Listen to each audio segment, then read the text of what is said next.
Yep. Have some questions you want to? Yeah. What's your name first up, and what's your group all about, and how does it work? Okay, well my name's Kerry, despite my name tag that says otherwise. I've actually just borrowed this jumper. I'm a volunteer at the Brunswick Community Chook Group.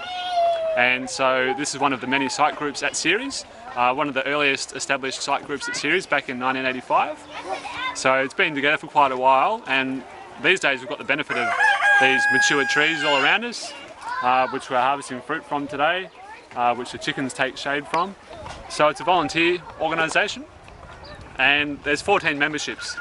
So you might be an individual or a household or a couple, but that means that once every 14 days, once a fortnight, that person or that group, that household takes responsibility for coming letting the chickens out in the morning, making sure they've got adequate feed, enough water, and essentially coming back in the evening and putting them away before the foxes get to them. That way you get to, the bonus is you get to collect the eggs. Do you have any problems with have you ever had any problems with foxes getting in? Yes, we've had problems with the foxes before, when people haven't come at the right time and they've forgotten to put the chickens away at night time, and the foxes come and clean them up. And it's usually devastating. Yeah, absolutely. Yep. So we try and avoid that wherever possible, and things are going pretty well. Yeah, cool. And what, as far as food's concerned, you mentioned before that you're starting to grow some of your own food here for the chooks. So each flock, we have 2 flocks. Each flock has 2 runs, one that's active and one that's resting. So we have a chance to grow some crops, whether it's weeds, milk thistle, nettles, mallow, that kind of thing, or more cereal and grain-based crops like buckwheat, barley, oats, etc. to grow those in the resting run, so that when we bring the chickens back on to the fresh run, they've got some homegrown crop, superior nutritional value, 0 cost to us, using the land effectively. And we're sort of in the early stages of really getting stuck into that because we've had such a great year for rain.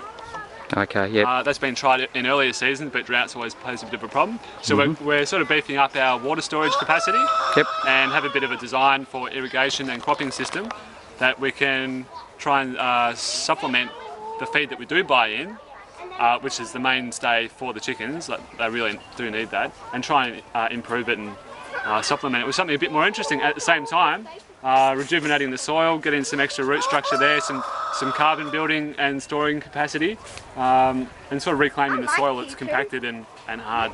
So sort of multiple functions and benefits that we're taking advantage of there. So eco chickens, it's a great idea. And what would your advice be, I guess, for anyone who's wanting to get chickens in their backyard, such as me? Just a couple of quick tips on what to do and where to get chickens. I guess would be of an ethical sort, instead of going to a battery farm and paying money and supporting the battery farm industry. Where would we go and get a couple of good birds? Well, today I've heard Animal Liberation actually rescue birds from battery farms and so on. So if from a strong ethical standpoint, if you want to improve the life of a bird that's been suffering, well, that's one way to go. There's also breeders around Melbourne and in the regional areas that do specific breeds or generic birds like Isa Browns. So there's a range of breeders available through directories and websites and that sort of thing.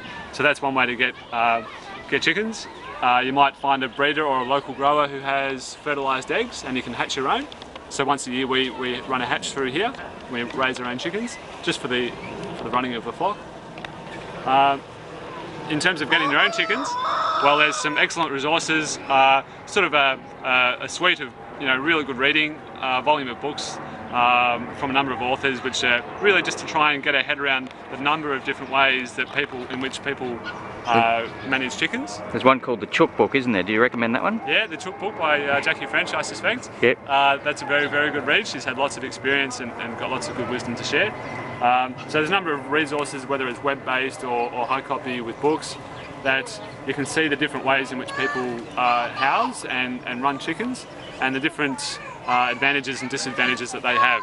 So it's good to learn about some of those factors and consider them before just getting chickens. Although, that said, diving in the deep end is the fastest way to learn. So exactly.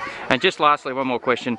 The ones up on the hill there, the Isa Browns up on the hill, can you just tell us what their function is, or what they're all about up there? Yeah, so that's another one of the Ceres site groups called Farm Animals, and in years past they've had a variety of animals, sheep and goats, but now they're focusing just on chickens. There's about 250 strong flock, and they're a commercial entity that exists purely to supply the farmers market, the farm store up there, and perhaps the cafe, I believe, with fresh grown eggs on site every day. So they're cranking out 150 to 200 eggs a day. They're buying in the feed, but they are at the same time establishing a similar system to this, where we've got a good canopy of productive trees that we can harvest as well, that provide shade and extra bugs and extra the chicken. Louise runs a very good system up there. It's a very hygienic, well set up chicken house up there. It's well worth a look. They used enclosed feeders, so the feed isn't available to birds or to rodents, and so that keeps the germ burden down. So they've got some good practices in place up there, which are very beneficial in terms of hygiene for the chickens. Okay, thank you very much. Cheers. Good on you.